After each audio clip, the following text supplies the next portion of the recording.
सभी देशवासियों को भी नववर्ष की शुभकामनाएं। ये प्रेस वार्ता आज जो हम करने जा रहे हैं,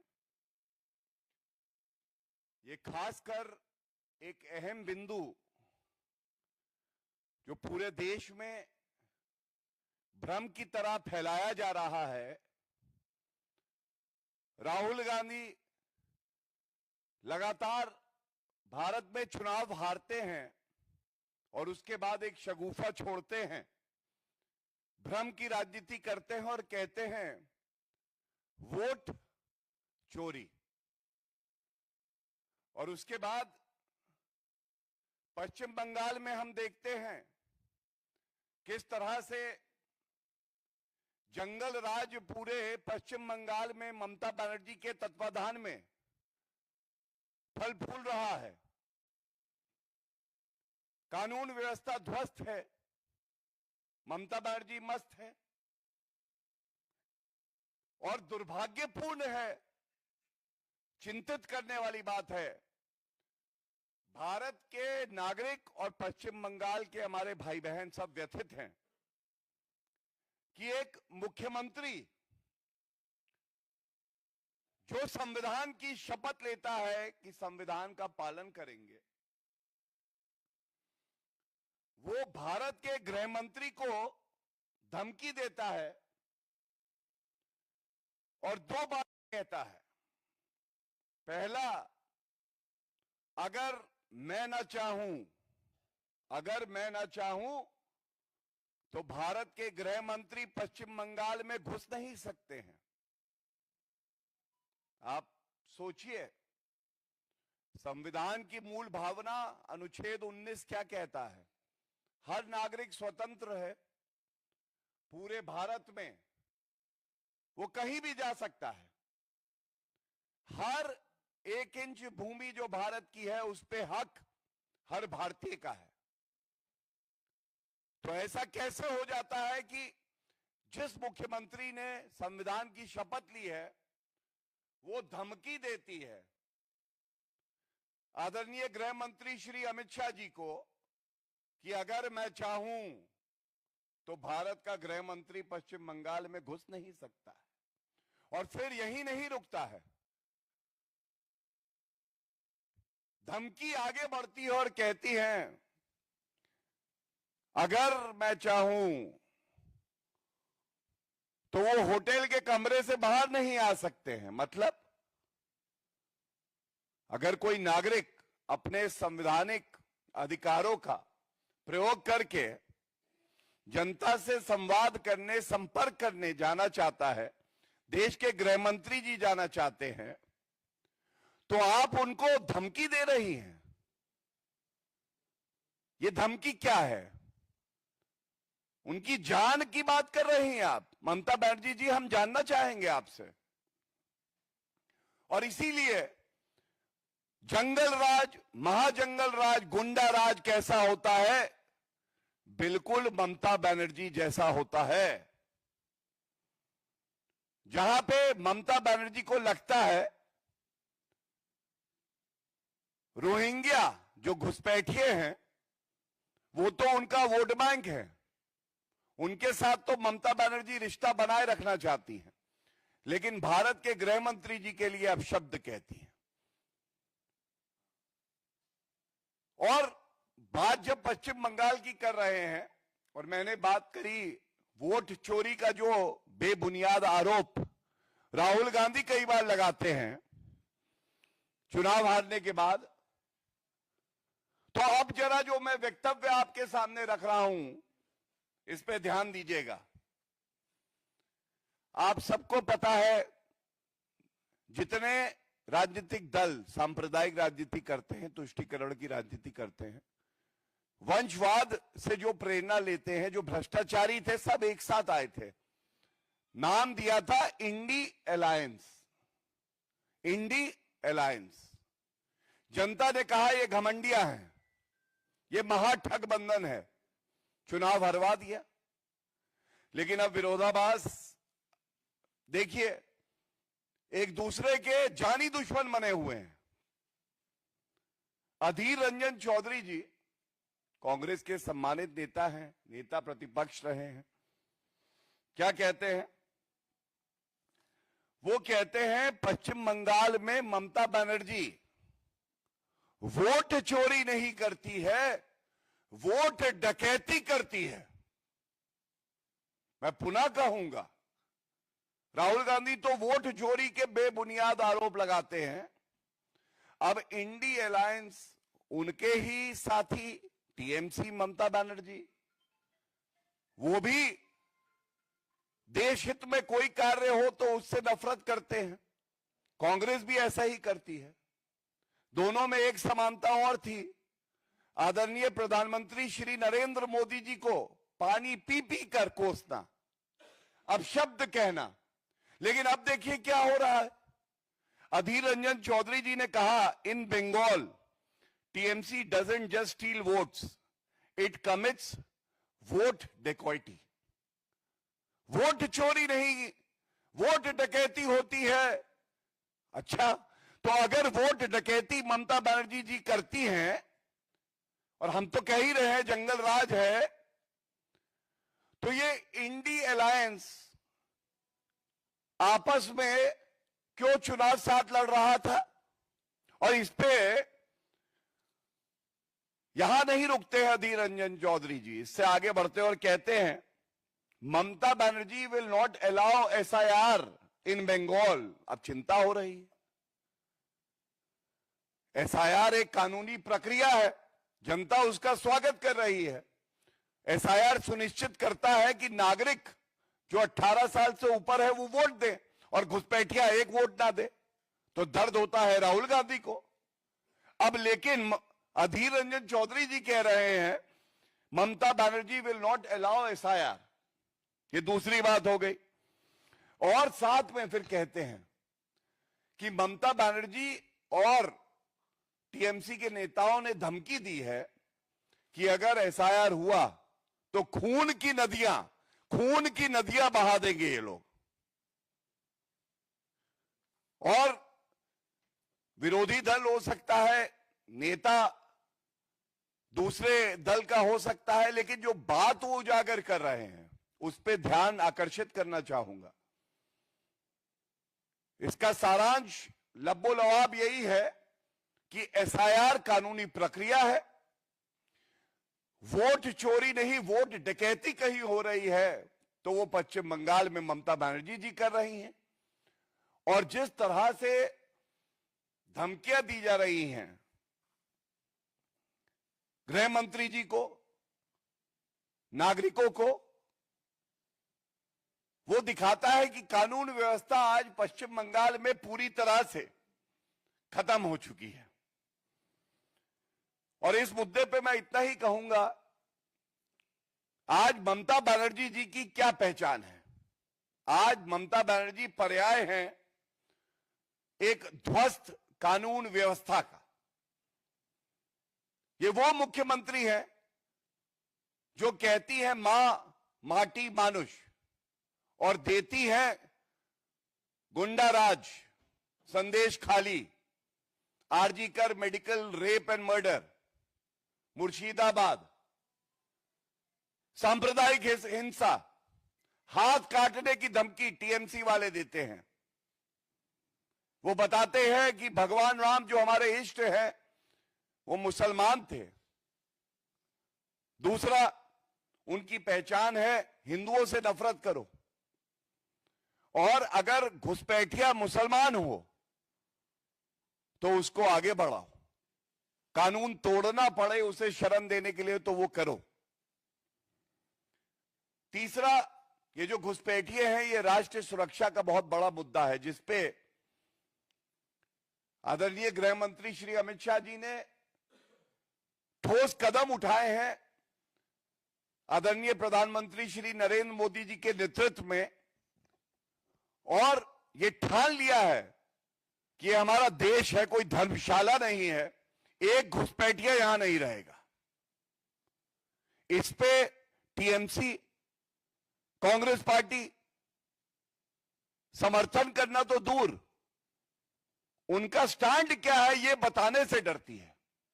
आप सोचिए, दीमक की तरह ये पार्टियां, जिनको जनता ने सेवा करने का अवसर भी दिया, हमारे ही देश को खाना चाहती हैं। ये चिंताजनक है। और सबसे बड़ी पहचान ममता बनर्जी की है भ्रष्टाचार। चाहे वो अभिषेक बनर्जी हो, चाहे वो पार्था चैटर्जी हो, तमाम टीएमसी के नेता हैं। अपना सिंडिकेट, अपनी कमीशन खोरी, ये पहचान ममता बनर्जी की बन गई है, केवल वसूली करना। और इसीलिए आज हर पश्चिम बंगाल का जो भाई बहन हमारा है, उसे यकीन है कि इस साल चुनाव में भारतीय जनता पार्टी की सरकार बनाएंगे और ममता बनर्जी को बहुत दूर भगाएंगे। ममता बनर्जी ने यह हक खो दिया है कि वो पश्चिम बंगाल की मुख्यमंत्री बनी रहें। और साथ में ये कहना गलत नहीं होगा, एक घबराई सी, एक डरी हुई, एक मायूस ममता बनर्जी सांप्रदायिक बयान भी दे रही हैं और धमकियां भी दे रही हैं, जो उनकी निराशा को स्पष्ट करता है। और मैं आपके समक्ष ये बात जरूर कहना चाहूंगा कि वोट डकैती जो कहा जा रहा है, ये ऐसे ही नहीं कहा जा रहा है। माननीय सर्वोच्च न्यायालय ने जब पंचायत चुनाव थे पश्चिम बंगाल में, तो करीब 1/3 33% के आसपास पर्चे भी नहीं दाखिल हो पाए थे। Candidates could not file there nomination. और सुप्रीम कोर्ट ने तक टिप्पणी करी थी कि पश्चिम बंगाल में जंगल राज आ गया है। और ये देखिए एक खबर, बंगाल पंचायत चुनाव में गणतंत्र का जोर, बैलेट जले, बूथ लूटे, 12 मौतें। ये एक खबर है। उसके बाद day after violence hit Bengal, repolling ordered in 700 booths.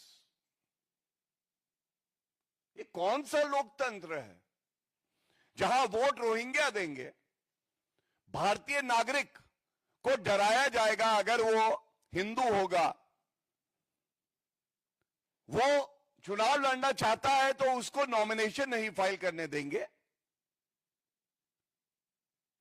तो ये चिंताजनक भी है। और भारतीय जनता पार्टी पुरजोर तरीके से इस तरह के मनमानी करना और कानून को ध्वस्त करके राजनीति करना, इसका विरोध करेगी। इसी के साथ एक और मुद्दा, क्योंकि बात हो रही है वोट डकैती की और बताया जा रहा है कि राहुल गांधी फिर से विदेश चले गए हैं।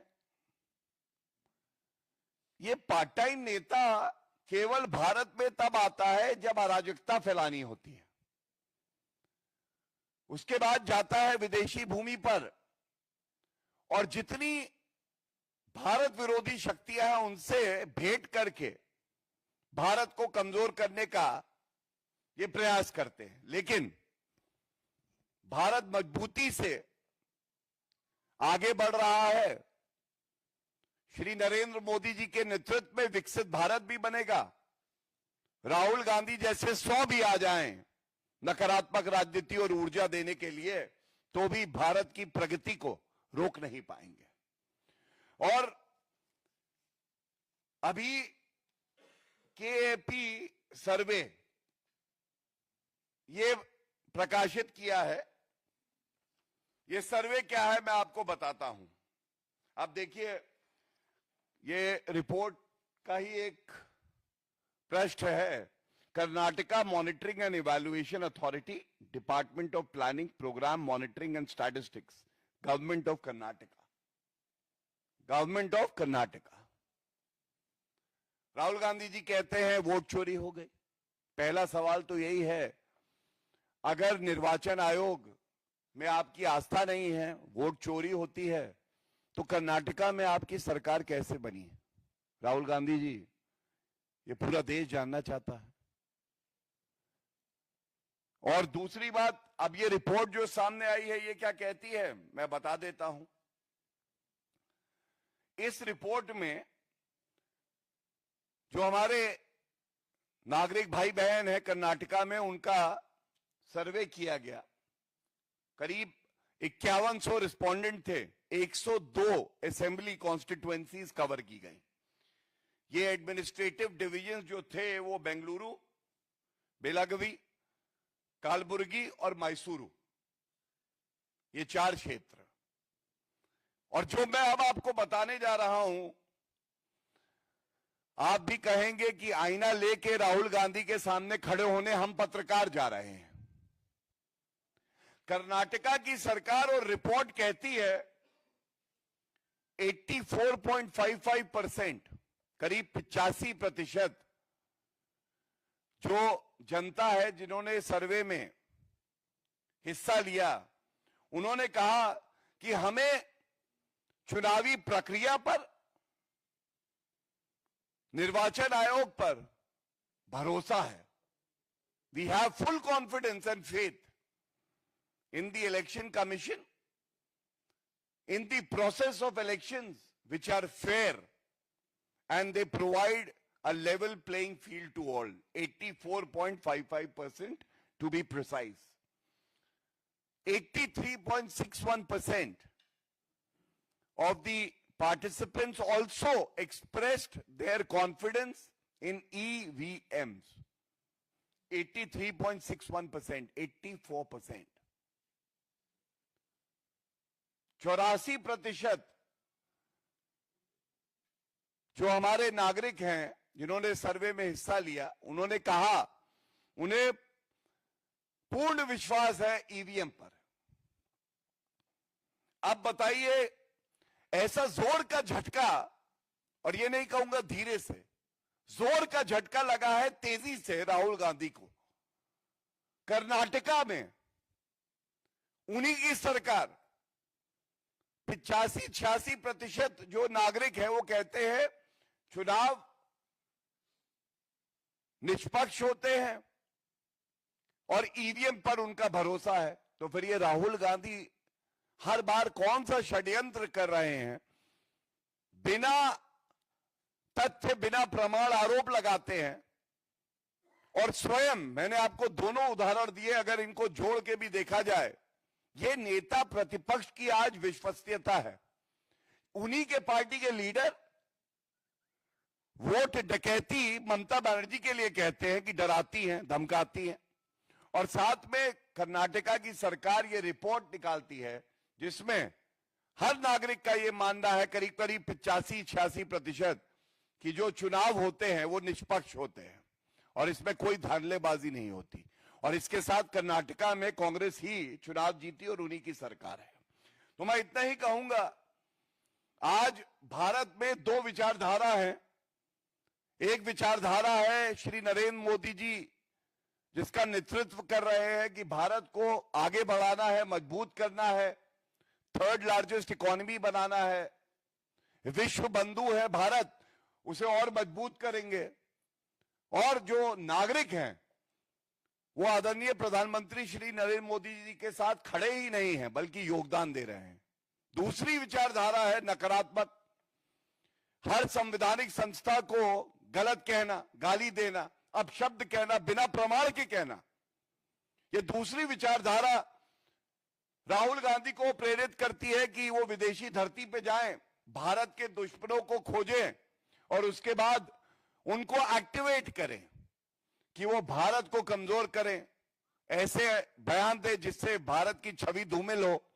और इस पे राहुल गांधी चुप्पी साधे रहे हैं। और ये हमारा यकीन है, विश्वास है हमें, बहुत जल्द जो सकारात्मक राजनीति की ऊर्जा है, जो इसका उजाला है, ये जो अंधेरी राजनीति, नकारात्मक राजनीति, विषैली राजनीति राहुल गांधी कर रहे हैं, उस पर भारी पड़ेगी और ये अंधेरा पूर्णतः खत्म होगा। और साथ में जो भारतीय राजनीति के भस्मासुर हैं राहुल गांधी जी, उनकी नकारात्मक राजनीति का भी अंत होगा। बहुत बहुत धन्यवाद।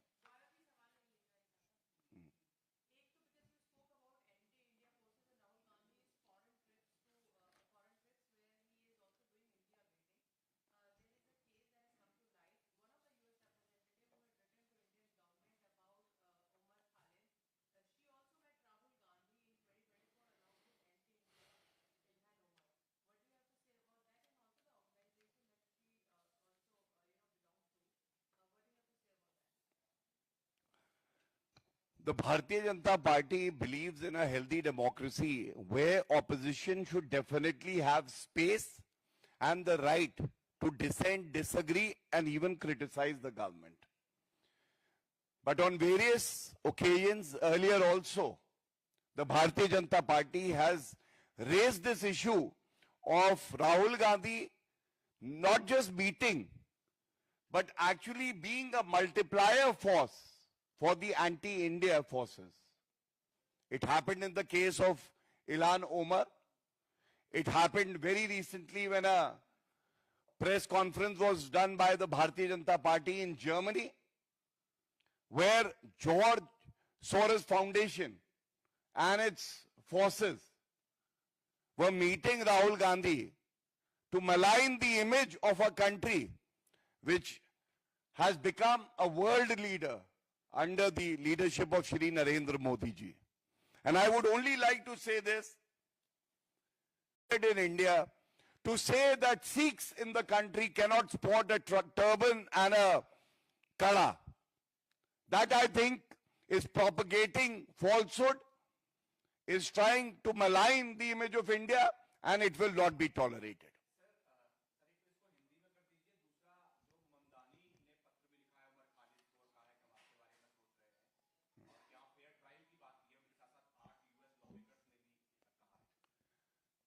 देखिए, बहुत जिम्मेदारी से मैं एक बात कहना चाहता हूं। आप नेता प्रतिपक्ष हैं और एक बहुत बड़ी जिम्मेदारी लोकतंत्र में नेता प्रतिपक्ष की भी होती है। आप किसी भी विषय पे चर्चा करें, ये आपका अधिकार है। आप सहमत हो, असहमत हो, ये भी आपका अधिकार है। आप आलोचना भी करें, ये भी आपका अधिकार है। लेकिन विदेशी धरती पे जाके झूठ फैलाना, विदेशी धरती पे जाके ऐसी शक्तियों से मिलना और उनको बढ़ावा देना कि वो भारत के खिलाफ झूठा प्रचार करें और स्वयं ऐसे वक्तव्य देना जो झूठ हैं, जैसे भारत का लोकतंत्र खत्म हो गया है, जैसे कहना कि भारत में सिख समुदाय पगड़ी नहीं पहन सकता है, कड़ा नहीं पहन सकता है, और जॉर्ज सोरेस, इलान ओमर ऐसी शक्तियों के साथ भाईचारा निभाना और भारत के साथ दुश्मनी करना, यह उचित नहीं है और इसे भारत की जनता कभी माफ नहीं करेगी। और मैं इतना ही कहूंगा, कोई भी व्यक्ति अगर एक आरोपी को समर्थन देता है, भारत के अंदरूनी मामलों पे टिप्पणी करता है, तो यह भारत बर्दाश्त नहीं करेगा। भारत के हर नागरिक को भारत की न्यायपालिका पे पूर्ण विश्वास है। कौन होता है एक बाहरी व्यक्ति हमारे लोकतंत्र पे और हमारी न्यायपालिका पे सवाल उठाने वाला, और वो भी उस व्यक्ति के समर्थन में खड़ा होता है जो भारत के टुकड़े करना चाहता है।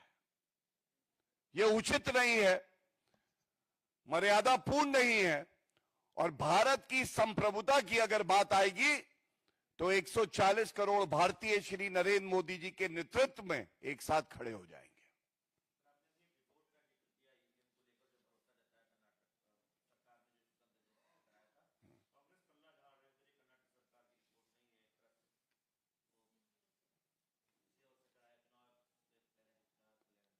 देखिए, ऐसा है कि मुझे ऐसा लगता है कि कांग्रेस पार्टी की आज की हालत यह है कि राहुल गांधी के दाहिने हाथ को नहीं पता कि उनका बायां हाथ क्या कर रहा है। कांग्रेस पार्टी की तो बात आप छोड़ दीजिए, सरकार है उनकी। रिपोर्ट का मैं तभी पृष्ठ लेके आया ये दिखाने के लिए। Page is with me. It is my responsibility as a national spokesperson of the BJP to speak with evidence and proof. हम राहुल गांधी जी वाली राजनीति नहीं करते हैं, हिट एंड रन। ये आप देखिए, नीचे लिखा हुआ है, मैंने हाईलाइट किया है। कर्नाटका की सरकार ने ये रिपोर्ट निकाली है। अगर आप असहमत थे, मत पब्लिश करते, आप डिसेंट देते, आप कहते कि ये गलत है। लेकिन ये नहीं हो सकता कि सरकार कुछ कहे और राहुल गांधी और पार्टी कुछ कहे। ये दिखाता है कि आज राहुल गांधी और पार्टी में समन्वय नहीं है, और पार्टी और जो सरकार है कर्नाटका की हो, तेलंगाना की हो, हिमाचल की हो, इनमें आपस में समन्वय नहीं है।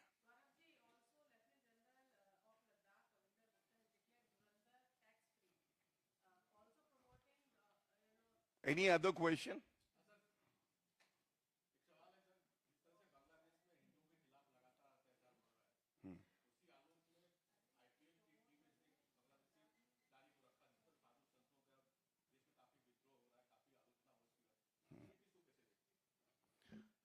देखिए, मैं इतना ही कहूंगा कि हम लोकतंत्र हैं। लोकतंत्र में अभिव्यक्ति की आजादी सबको होती है, मुद्दों पे अपनी अपनी राय होती है, और सबकी जो भी विचारधारा है उसका सम्मान करते हुए जो विषय मैंने उठाए हैं, मेरी गुजारिश आपसे यही रहेगी कि आप उनको प्रमुखता दें। और ये राजनीतिक मुद्दे हैं, बहुत गंभीर मुद्दे हैं, तो उस पर ध्यान देंगे तो मैं भी आभारी रहूंगा। धन्यवाद।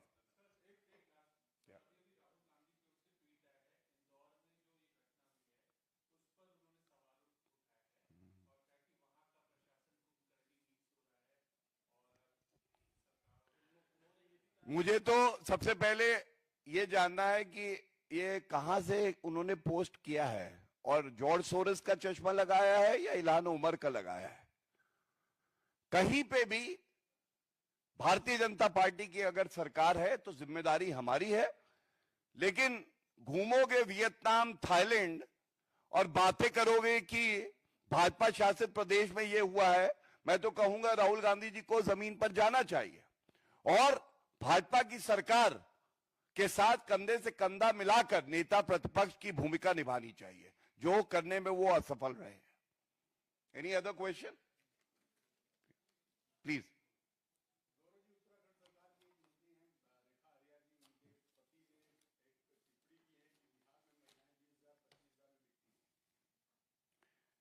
देखिए, मैं केवल इतना ही कहूंगा कि भारतीय जनता पार्टी वो पार्टी है जिसने हमेशा महिलाओं का सम्मान किया है, सशक्तिकरण सुनिश्चित किया है, और जब भी बात आए महिलाओं की, वृद्ध नागरिकों की, बच्चों की, तो हर नेता को, हर नेत्री को चाहिए कि वो संवेदनशीलता से बयान दे और ऐसी कोई भी बात ना कहे जिससे किसी की भावनाएं आहत होती हैं।